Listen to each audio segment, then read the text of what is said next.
Our next panel on GCC space economy and cooperation. This panel is sponsored by OrbitWorks. Thank you so much for supporting us. And Hussein, the floor is yours, please. Yeah, thank you very much, Alexi, and good morning or good afternoon or maybe even good evening, depending on where you are joining us from. A very warm welcome to this panel number 5, which is titled The GCC Space Economy and International Cooperation. I think I consider myself to be a very lucky person because I'm joined, as always, by a stellar panel. And of course, thank you for SpaceTech and Gulf for organizing this important conversation. I think it won't come as a surprise to anyone that the GCC space economy in the last, let's say, couple of years has taken a significant leap forward. It's not only a question of how fast or how quick is it going to grow, but also how does the GCC continue to cement its place nowadays as a key player in the international space economy more widely. So today's conversation really aims and hopes to focus on two things. One, how can we continue to expand the GCC economy on one hand, but two, to boost international cooperation, both across the public and private sectors, in a way that does not only help achieve national ambitions in the space economy, but also to cement that role that I've mentioned previously. Space is no longer a niche sector. National competitiveness today is also, to a certain extent, judged by how competitive you are across the space ecosystem or the space economy more widely. And as we've seen from recent international instruments as well, or collaboration agreements, that more and more countries are looking to bilateral relationships, but also multilateral institutions to try and form and grow their share of that space economy. So over the next 40 minutes or so, and again, I'm joined by a stellar panel, the idea is for us to try and talk a little bit more about how can the GCC continue to move from participation to also a lot more focus on sovereign, commercially viable, and internationally influential role within that ecosystem. And for that, I am incredibly pleased to be joined by my panelists. I think first and foremost, Mr. Frank Salzberg, who was the former vice governor at Space, at the Saudi Communications, Space and Technology Commission. Many of you will know Frank, but he brings really a rare mix of global space agency experience, policy leadership, and ecosystem building experience.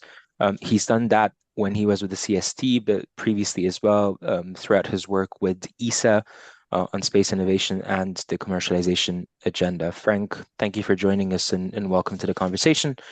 I'm also very pleased to be joined by Salim Al-Halabi, who's the Business Development Director at OrbitWorks.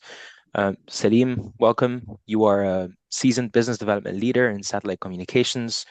At OrbitWorks specifically, you work across commercial strategy and satellite capability, but also I understand that you focus quite a bit on regional market growth and sort of trying to cement that role that we've mentioned just a second ago. You've also been at Yasat Space Services before, so you know the market and the markets quite well. So I'm very pleased to be welcoming you to the team. I'm going to call this the team going forward.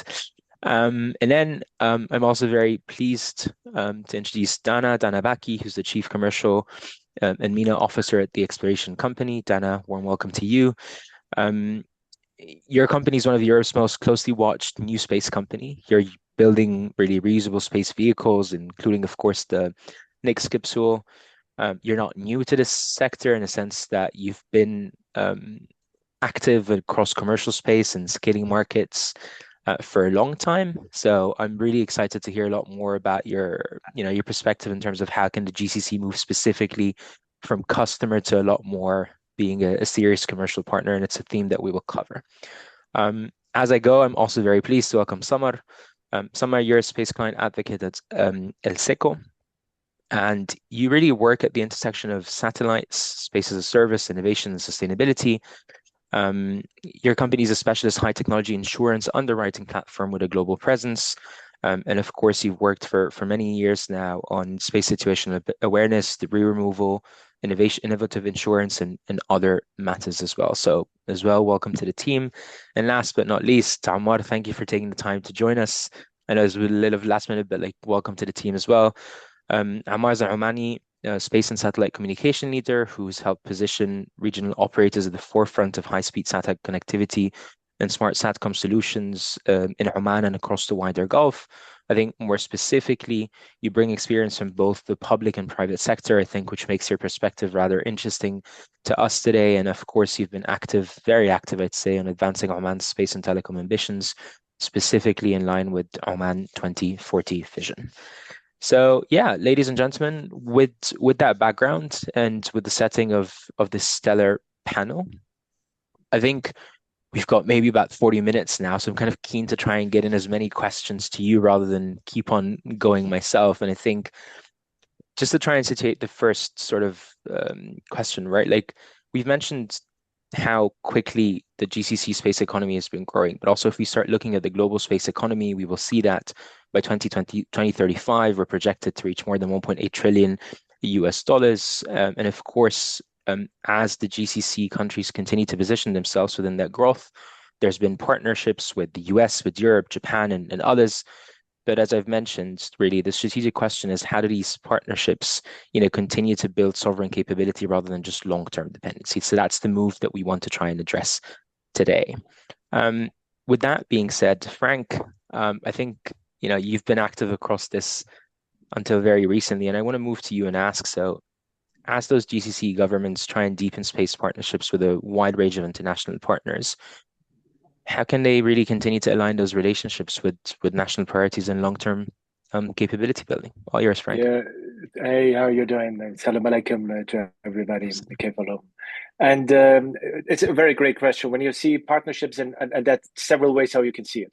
Number one is, of course, government to government, and then it's agency to agency, and then it's industry to industry. And I'm looking now only to KSA, where we're moving from 5,000 jobs in space sector to 26,000, 27,000 in 2035. So it's a growth, but it depends if you call it on jobs, GDP, or revenues between 12 and 17%. The partnership, one thing is, of course, when you see the big agencies, that is one thing. This is most collaboration when we go to R&D.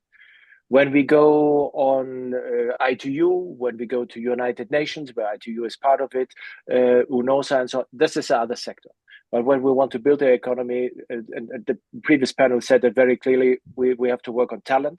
And I give you the example for KSA, 5 new universities have aerospace, 2,000 scholarships will be placed, 200,000 school kids will be trained. So talent is not the talent today in the companies, it's the talent in the tomorrow. And if we want to achieve a localization of 60, 70 or 60, 67%, then you need the right regulation to it and the right investment. So the partnerships go very strong also in, I would say, from the business point of view. And looking to the GCC, every country has the different aspects to that.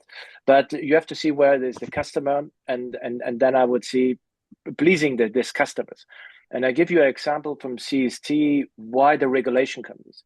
So we have seen that the big EO companies have a regulation which is vertically integrated. It's a closed market.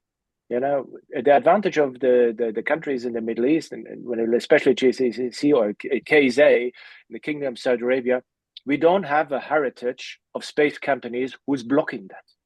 So this is an advantage and a disadvantage. I see it as an advantage because you can set it up new.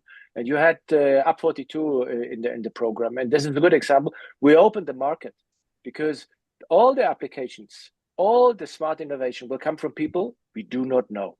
So you have to have the right developer toolkit. You have to right thing. This is the reason why CST was awarding NSG and Up 42 with the natural monopoly to break this vertical integration. Vertical integration is great when you build launchers. For the rest, sorry, it sucks.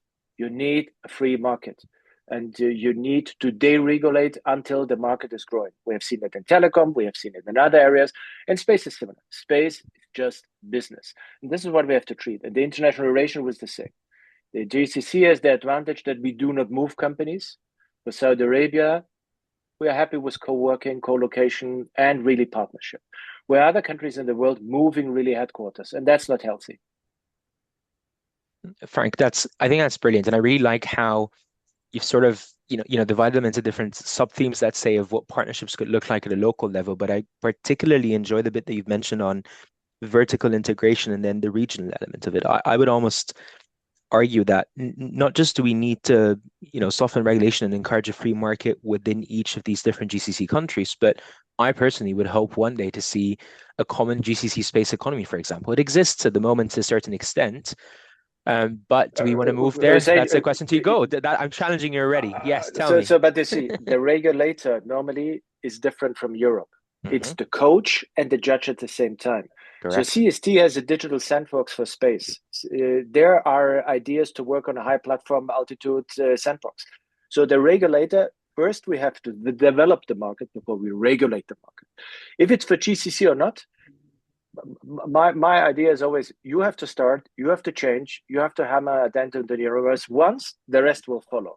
And competition is good. Competition is healthy. Mr. Bosch, who was the founder of Bosch, once said, I don't want to work in an industry where there's no competition. Because if there's no competition, you become weak. And this we see in other markets. When you see in the defense market what Europe has done, they have to do now all the efforts for the next decade to catch up.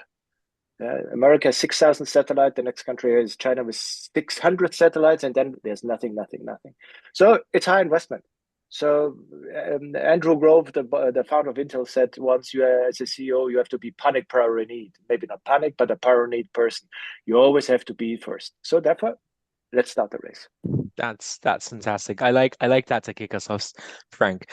And just on that, let me move to Salim. Salim, I mean, I have to ask you, do you agree with Frank? Do you have a different perspective on Frank's contribution there? But also, in your perspective, where can international cooperation really most realistically build that local GCC capability that we're talking about? And do you have any examples, perhaps, of how it's worked already, whether in the UAE or beyond? What do you think, Salim? First, thank you for having me. I agree with Frank. Space is, by design, a collaborative environment. We see the ISS today. There is a collaboration between countries to make that happen, because behind that there are the research institutes, there are the different sectors that are benefiting from the research that is being done there. And the way we look at it as Orbitworks and then as UAE is that we've barely scratched what we can do in space. And when we say that, we're talking about different segments of the supply chain that needs to be developed. Space is not one thing, is not one application. And each of those needs its entire development, and it has its own value chain. So before we talk about regulation, I think talking about development is the right place to start. So I agree with Frank there. And to start developing, you need to start with infrastructure, not just a specific solution or a specific application. So this is what we're doing at Orbitworks, is we wanted to start with infrastructure building, which is the capacity to manufacture satellites at scale. And it's one of the kind in the region because it's now the commercial, the private sector investing. And I've seen great examples of that in Oman, and that helps the sustainability of those investments coming in. So what we're building is the capacity to manufacture, and we're also building a space infrastructure in the constellation that we have in Altair, and our plans to expand beyond Altair, because we're enabling first other space players to develop their own solutions without owning the assets. So we're lowering the barrier to entrance to using space for commercial activities. They can develop software solutions to deploy, test, and commercialize using someone else's infrastructure in space. Or somebody who would like to put their first satellite, they don't have to know how to build a satellite. They want to know what capability they want from the payloads that they would like to get in space. And then we would be the partner who would help them get in space and remove that complexity of putting assets in space. And then they focus on the mission itself.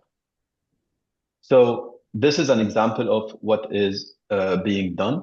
And going to my initial points, which is collaboration, is we're seeing Oman doing investments in the launch services. We're doing the UAE, seeing capacity for manufacturing. We're seeing Saudi Arabia doing downstream capability development and other things as well. And this is the way it should be, because you cannot just invest in everything at once, but you have to understand where you are in terms of your space journey, and then capitalize on that in a way that is sustainable based on commercial viability. So this is our view. That's fantastic, Salim. And if I'm to almost summarize it, so like sort of by also starting with the infrastructure and trying to sort of build that infrastructure in a way that then democratizes access to it at a later stage, you're also essentially creating a market for that cooperation piece, right? We don't want to do everything on our own. We understand that the supply chain is rather complicated, and each bit of the supply chain needs also years of development. We'll try and do just bit or a small bit of it in terms of like the infrastructure itself, etc. And then that is almost an open invitation to collaborate, which then I think links me to the second part of your point on, okay, well, it also needs to make commercial sense, because if it doesn't make commercial sense, then how do we actually move forward, not just in terms of pushing the space economy itself, but also, frankly, ensuring some return of investment for those who've put the investment in the first place in terms of the infrastructure or then the bits and bobs of the supply chain. Is that a fair sort of summary of your point there? That is right, and it is aligned with the trends that we've seen in the sector itself. 5 years ago, when sorry, I want to add this point because it's very important. When new space became active and changed the way that the vertically integrated companies used to operate or lead the market to, now what we are looking at is acceleration of the industry, the commercial companies. We see VCs started to put monies in space and betting that this is going to be a profitable investment. Yeah. And what we see is the growth in the past 50 years is going to be 10x in the next 50 years because of these different type of vehicles now coming and pushing the boundaries and what's possible. That's brilliant, Salim. Thank you for that addition. Hussain, I'm sorry when I'm jumping in. We have to see. One is science. This you do collaboration. The rest is business. Space is business. It's brutal business, and this is absolutely frank. And that's exactly the point that I want to turn to Dana for, right? Because I think Dana can sort of tell us a little bit more about the commercial side of thing, right? Like I would ask Dana, like, with the distinction that Salim just made, and I think with Frank's emphasis on when it comes to the research, when it comes to the science, let's all work together, because I think that's the only way that we essentially leverage the combined capability to come also potentially with a joint value proposition that makes sense from a research perspective. But then the flip side of that is, I don't think there's a single government across the world, yet along in the GCC, that can fund the entire sort of supply chain of what the space economy could look like, not just today, but maybe in 50 years from now. So, you work for the exploration company, you've got a commercial model, which I think makes perfect sense, and in my perspective, etc. But in your perspective, or from the exploration company's perspective as well, what would make such a partnership, such a space partnership, really commercially meaningful? And if you can sort of link that point to Frank's position on, yes, it needs to be set up in a way that also ensures the return of investment that Salim also referred to, that would be awesome. Dana, all yours. Sure. So I think you need to look at it from a company perspective and from a country perspective a little bit differently. But where I would say is the way it needs to start from is the countries in the GCC making a decision on the programs that they want to lead and the capabilities that they want to have sovereign capabilities in, right? And when they've decided that, they need to start programs to serve as anchor clients for commercial companies to then come in and partner with internationally, right? So you can bring an international partner in to partner with your local capabilities and to phase the transfer of the science, the technology, the development, all of that in country, because ultimately it's going to take time to bring that capability in country. You need to have a trusted commercial partner that's going to enable you to do that. But it starts with a project, a program that's funded. Now, that funding needs to be the anchor client for whatever is being developed, but it can't be the sole client. And this is where Frank's point is important. Whatever it is that's being developed needs to be commercially viable, right? Whether it be viable for the industry globally to be sold, to the market, or as a barter element that can be used across countries, or can be sold to other governments. That there needs to be a need outside of just the need of the country, unless it's a sovereign capability that can sustain a company for the foreseeable future. But in most cases, that's not the case. You need to be able to do more than that. And so the way I see it is you need the government, the country, the agencies, the institutions in country to put the first dollars in, bring in trusted partners for the development to bring the local knowledge and build the infrastructure and bring in the talent and train them in country that can then scale to a business model that can be sold elsewhere. I understand that, and I like also the layering there, where two things I pick up on.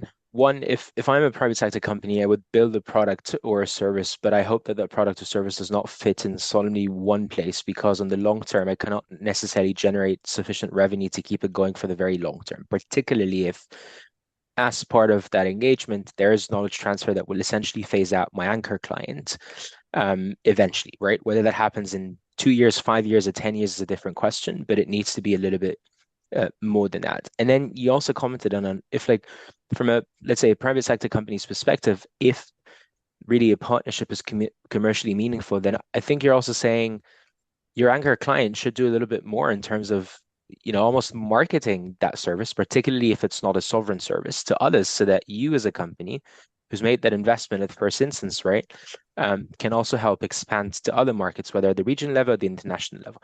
But then, Frank, I see your comments in the chat there, and I think I know what you're trying to do here. I love it.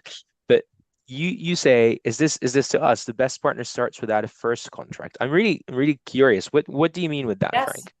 And the exploration, I was in the selection board where I think the exploration company got the first 50K from the European Space Agency.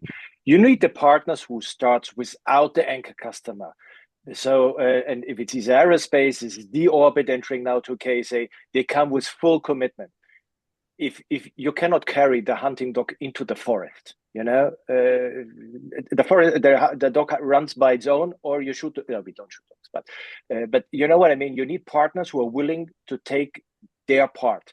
And I've seen so many proposals. Give me this contract, this and this and this offset, and then come.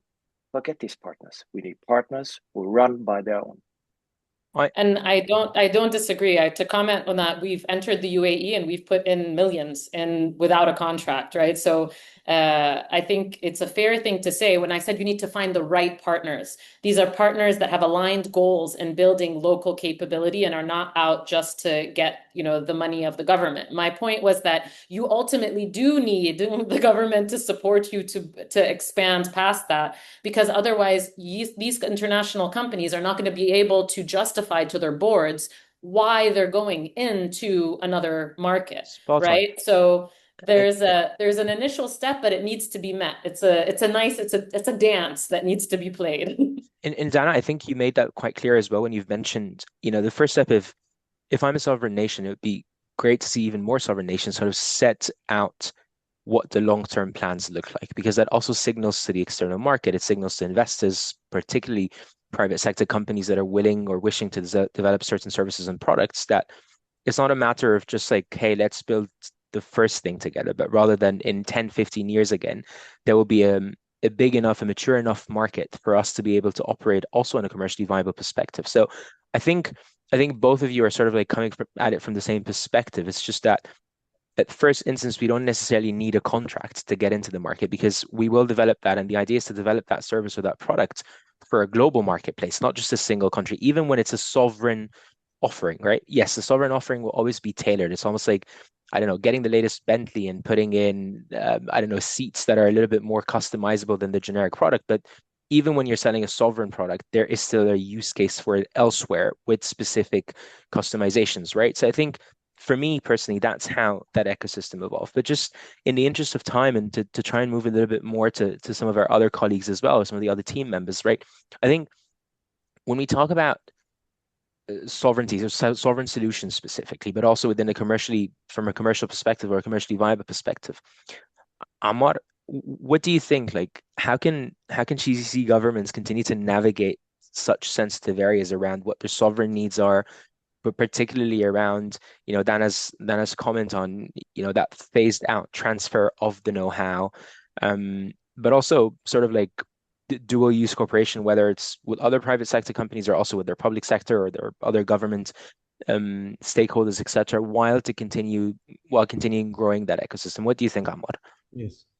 I think if we go past maybe a decade ago, yes, the government, they always have been as a customer, or I would like to say the GCC in general, as countries, they are treating with space. I mean, as a they have been as off-takers in the technology. Now, space inherently is always related to international cooperation, and this what I can see that 5 years back until today, we see that most of those countries and also the government, they realize that international cooperation and partnership is a must in order to have a quick win for the knowledge transfer. So if we would like to start either localizing the technology, scale up the talent, international partnership is a must. And I liked how Frank and also Dana, when they have that synergy of, yes, we can attract international cooperation or international partnership, but if there is no any contract, it will be difficult for the international bodies, international companies to jump in and to come to the GCC. Yes, the GCC is becoming a promising area, and it is one of the attractive areas globally.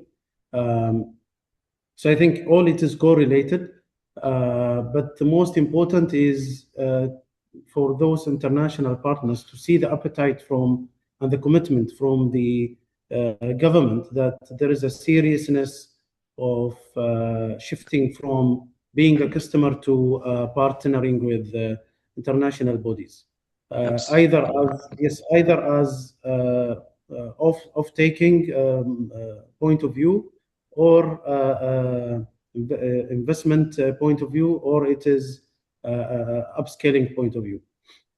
Absolutely.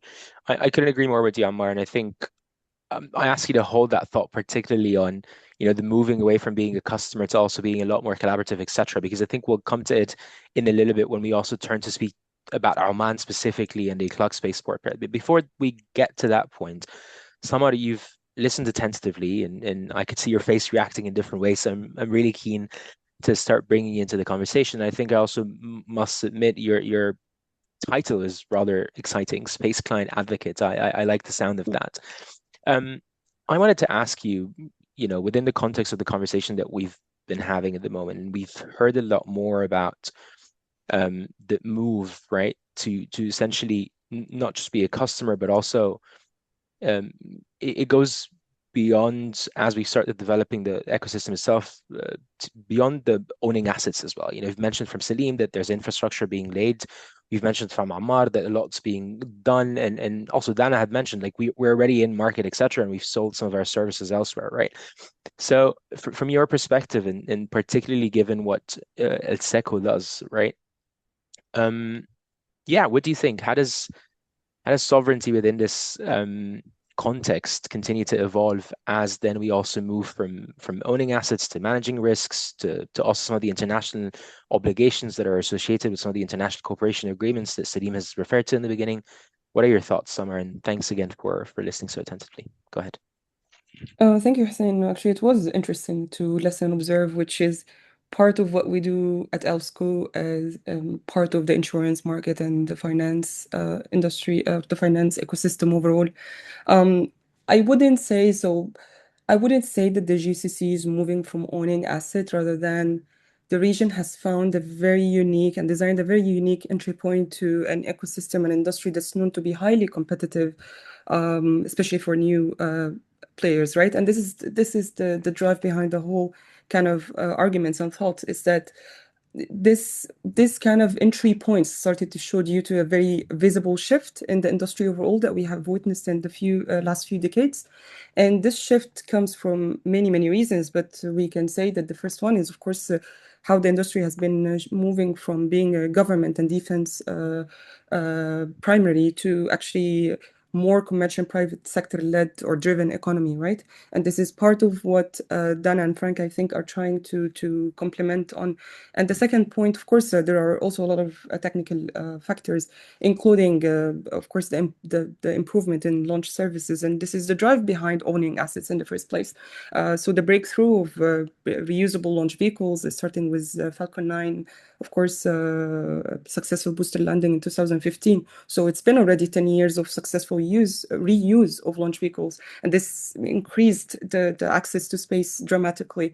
And we can see all the key players following, including Blue Origin New Glenn, including Rocket Lab Neutron program, and of course many Chinese successful programs, Land Space, iSpace, CASC, and it goes on. So in addition, also associated with launch, another factor is the massive reduction in launch cost. And this another reason why I don't think we will be moving from owning assets rather than utilizing this new level of competitiveness to have different entry points. So it is a massive opportunity to the GCC and the region. And so far we've been doing very well in the penetration stage, meaning starting with preparing the infrastructure. So as I think Ammar and Salim already mentioned, preparing the infrastructure to drive, first of all, regional operations, build the regional operations, and enable global operations, which also coincides with what Dana was mentioning, is that as the private sector, for them to come in and support, of course, they need also a guarantee, which is not just GCC, by the way. We can see it in APAC region, where all the sensitive technologies being built in the industry, if they start with, let's say, a government contract or a defense contract, including all this SSA, SDA project, not just asset driven or upstream services, they kind of, there is a big shift now where it's kind of the guarantee, the ethical guarantee to be able to expand and scale up both your technology and your business. So the GCC have done very well in showing a very unique proposition in that sense, which is building infrastructure. I think it comes from our history, being able to, UAE, for example, building those massive infrastructure buildings, economy, life from desert, right? So it's in our DNA being able to start from scratch and build the very smart and sustainable infrastructures. So this also has been shown, for example, with DOCM project. It's coming to operations. And the second part is securing a role in the regulations and policy making, right? Yeah, so and we have seen. let's just on that point, because I think we'll come to the regulations and policy bit in a second, and I'm curious. Yes. I'll be interested also in joining up all of these, but I think just in the first bit of your intervention, it's something that I want to try and understand a little bit better for the benefit of our audience as well. Yeah. You've mentioned your position quite clearly on it's not just a matter of of moving from owning assets to managing risks, etc. But I think you bring the unique perspective of an underwriter. What do you think that change has sort of, or how has it impacted your business, specifically the underwriting business, let's say, not necessarily ELSCO, but that part of the chain, right? Just to the benefit of our audience as well. Yes, of course. I mean, of course, our underwriting, our insurance is globally driven, right? We insure global assets, but seeing, of course, massive progress in the region, led by Thuraya assets. We can see growth. Even, of course, let's not forget King Abdulaziz City for Science and Technology and Saudi Set and Saudi Comsat projects. So this kind of, and of course, we see the Rising Stars, Orbitworks and Fada building those assets. So we've been very closely as an insurer. Part of your job is being close to those kind of projects at early stage and understanding where it comes from and the vision and the supply chain of it, which comes eventually in your work that you understand the risk that you're dealing with and you're assessing it in a very fair and transparent and very advanced manner. And we at ELSCO, we have been part of this. We have been in Dubai for 20 years. Yeah. So we've been watching this journey closely, and this is also, again, the asset ownership is growing in the region, but it's being complemented by very, again, strategic competitive advantages, Of course. which is still under construction. And this is where the data infrastructure and the infrastructure capabilities overall is being enabled and invested in heavily. Clear. So you're looking at it from a regional perspective, but you're also allowing yourself to a certain extent to take a steer from what the international market looks like in terms of assets at a broader level, and then how that translates to the local side. It's the other way around. Other way around. We're bringing this global perspective. Of course, when it comes to, well, in the space industry is kind of different, right? Because you cannot put limitations when it comes to assets. It's always universal asset, right, in space. So because the manufacturers, operators, they all come together to the same table eventually of defining what risk is, and this is what we are concerned with. So it's more of watching how the region is growing on a global scale, and how the journey is different from other successful use cases and stories we have witnessed in the bigger markets. That's brilliant. Thank you very much. I think in the interest of time, because I'm conscious that we've got about 30 minutes and I want to do a whole other round at least, let's move a little bit more, from that transition that we've mentioned, and then also the perspective that you brought in, Samar, to a little bit more on, how do we stimulate the growth a little bit further beyond as well the international, the cooperation perspective, right? So we're seeing in Oman specifically, for example, there's the Itlaq Space Sports. It's positioning itself as a commercial launch site for the Gulf, but the wider region. Salim, you've mentioned it. Salim, sorry, you've mentioned it in the beginning as well. So I wanna kind of come back to you as well. Like, Oman's advancing its launch ambitions, right? What are some of the key commercial and regulatory conditions there that will help launch sites specifically continue to grow and attract regional and international customers? And then I'd be also very keen to get Ammar's position on that, because you join us from Oman, and I think you have a very specific perspective on it as well. Salim, and then Salim, sorry, and then Ammar. It all starts from the vision. Space is collaborative, and you need to know what you ask for. You will be procuring and using technologies from countries around the globe, and knowing what adjacent segments you want to develop as well, and build this bigger collaboration from the get-go based on the vision is going to help you get there, as opposed to doing it in a linear fashion. And we need to understand that for capacity building of that sort, you need international cooperation. You need also the patience to build the right talent pool, the market and GCC, and also build the right knowledge to get to a differentiated service with it, whether it's a launch service or other services. We don't want to recreate what is existing globally and bring it here for sovereignty. We would like to build the knowledge behind it and then build and develop a differentiated service so that we're globally competitive as well. This goes hand in hand with the ability to sustain these developments as a business, as opposed to just doing your own thing and it costs you 10 times more, rather than using a commercial service that is existing today. Clear. Ammar, responses to that? Yes, I think maybe I will bring some, the Omani context, thanks to Samar and also to Salim for bringing this case.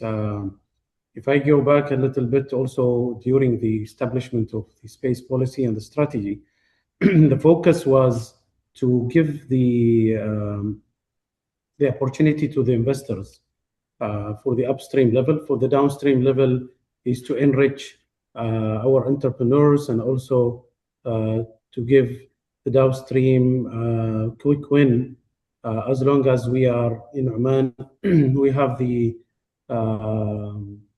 I would like to say, one of the key spots related to the infrastructure, because Oman is well connected from the east to west by submarine cables, more than 20 submarine cables. So it was very good starting point for the downstream level and to have the quick win. And what we have seen since the National Space Program officially started, yes, the activities in Oman started maybe 1970s, but it was not recognized as space. But since 2020, after the National Space Program has been established, we have seen that the growth came rapidly. And this came by having a very established regulatory framework. I don't want to say it is the benchmark, but I think the GCC in general, Saudi Arabia, UAE, Oman, and other countries, they have very good established regulatory framework, which incentivize the private sector to enter and to jump in, complement with the government sector. And this is what I mentioned even yesterday related to sovereign satellite connectivity. So one of the examples is Itlaq. Itlaq, it is purely invested by private sector, but it's facilitated through the government. It is one of the investment opportunities in the Oman space policy and the strategy, which the investor have seen that there is a potential, and it is one of the key spots globally and in the region to have absolutely, which also links really nicely with Dana's points earlier when you mentioned, Dana, like it's good to see the what the strategy looks like and then the policy and the regulations follows in a certain extent. And I think the Omani example is a good example. So I think on that note, I want to turn back to you, Dana. You can look at it from an Oman perspective, you can look at it from a wider GCC perspective, or even a global perspective. Tell me, Omar. I mean, in just a quick, from the satellite communication perspective, also the private sector jump in, which we are proud as MBSAT to fill the gap. I mean, the government, they will launch by end of 2020. I mean, in 2028, 2029. So here it comes that the private sector always complement with the private with the government, and then we can attract the international when the ecosystem more into shaping the space industry. Absolutely, which is really the public-private partnerships model that we all know and are very familiar with, right? And it also fits within the broader buckets that Frank mentioned at the beginning. Dana, other than having a strategy and then a policy framework and then some regulations, etc., from your perspective, right, and given the momentum that has been built already, how do you make this region even more attractive? And then Frank, I'll turn to you after Dana has commented.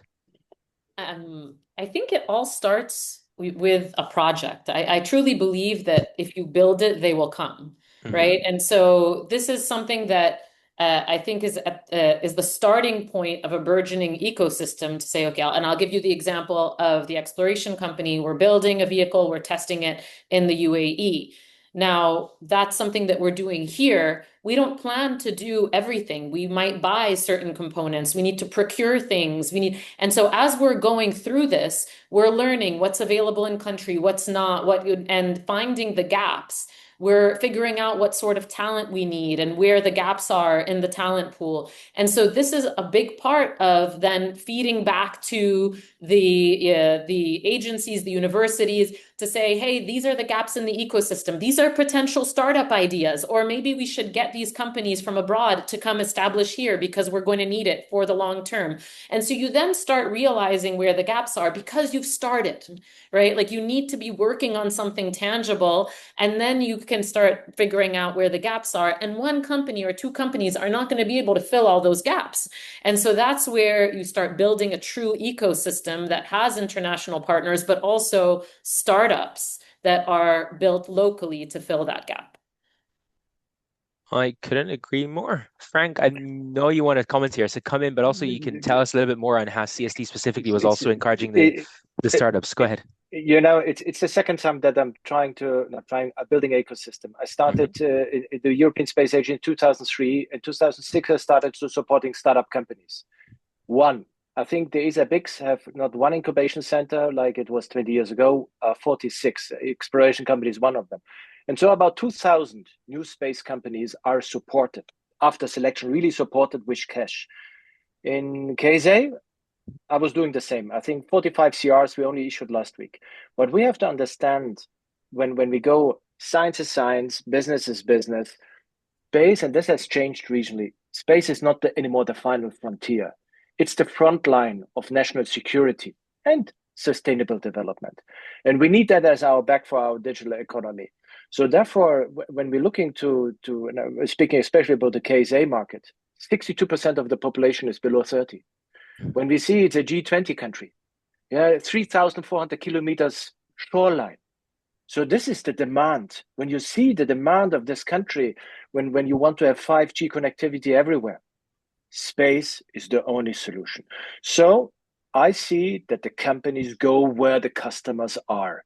So, and the customers are in the GCC. For me, it definitely it's KSA. And from KSA, you go to Africa, Southeast Asia, and you do it from there. So, and trust me, there's not one Europe. Europe is fragmented. A very nice politician in US always said, Europe, who should I call? So I think for the Kingdom of Saudi Arabia, and when I'm seeing, this is the reason why I'm investing my time, investing my money, and the colleagues in the GCC do the same in the other countries. It's a unique opportunity. Don't come in 5 years and say, we have not told you. I also agree with you, Frank. I think just to try and wrap us up, I think across the region as a whole, with different levels of competitiveness from each of the different countries that also have looked at establishing their own comparative advantage versus the international market, but also, at a regional level. I think the story is a story of opportunity, 100%, I agree with you. Opportunity in let's say, specific subsets of the supply chain, one that combines sort of trying to work with public sector entities and research institutions on the research element, but also to try and bring in the private sector.